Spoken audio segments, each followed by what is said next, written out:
Halo sahabat perkebunan, bagaimana kabarnya? Semoga dalam keadaan baik dan sehat. Kali ini kita akan membahas topik yang paling penting untuk menjaga produktivitas kebun sawit kita, yaitu pengendalian hama. Hama seringkali menjadi musuh utama para petani, karena serangan bisa merusak tanaman hingga mengurangi hasil panen. Nah, dalam video ini kita akan kupas tuntas beberapa hama yang sering menyerang sawit dan cara mengatasinya, mulai dari metode organik hingga penggunaan pestisida yang aman.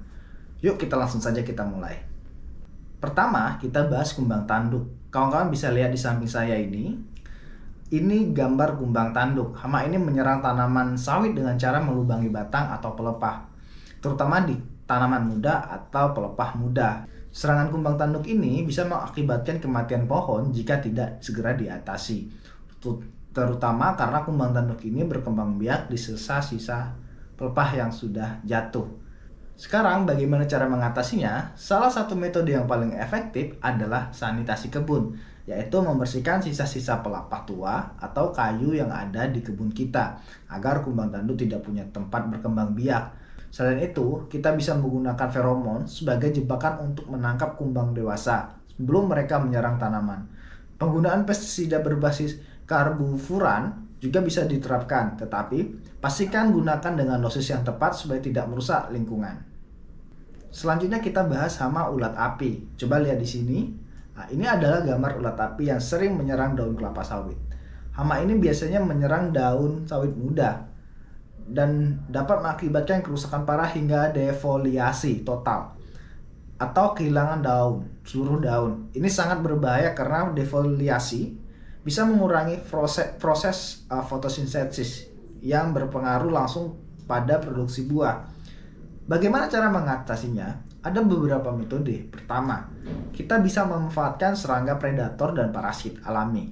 Salah satu cara yang ramah lingkungan adalah menanam tumbuhan yang menjadi inang bagi serangga predator seperti Turnera subuluta atau kita lebih kenal dengan bunga pukul 8. Tumbuhan ini membantu meningkatkan populasi parasitoid yang memakan ulat api. Selain itu, ada juga musuh alami seperti burung, kerengga atau yang lainnya yang bisa membantu mengendalikan populasi ulat api. Kalau serangannya sudah terlalu parah, kita bisa menggunakan pestisida berbahan aktif klorpirifos untuk membunuh ulat api secara tepat. Namun, penggunaan pestisida ini harus bijak dan sesuai dosis agar tidak merusak ekosistem kebun. Hama berikutnya adalah tikus. Tikus sering menyerang tanaman kelapa sawit, terutama pada tanaman muda dan buah yang siap panen. Lihat di sini contoh tanaman yang rusak akibat serangan tikus. Jika dibiarkan, tikus bisa mengurangi hasil panen secara signifikan karena mereka merusak buah sawit sebelum kita sempat panen. Pengendalian tikus bisa dilakukan dengan berbagai cara. Cara yang paling alami dan efektif adalah dengan memanfaatkan burung hantu sebagai predator alami tikus. Burung hantu sangat efektif mengendalikan populasi tikus di kebun. Dan beberapa perkebunan sudah memasang rumah burung hantu untuk menarik mereka dan memelihara mereka. Ini adalah metode yang ramah lingkungan dan tidak merusak ekosistem. Namun, jika populasi tikus sudah di luar kendali, kita bisa menggunakan rodentisida tapi pastikan rodentisida ini digunakan aman dan sesuai dosis.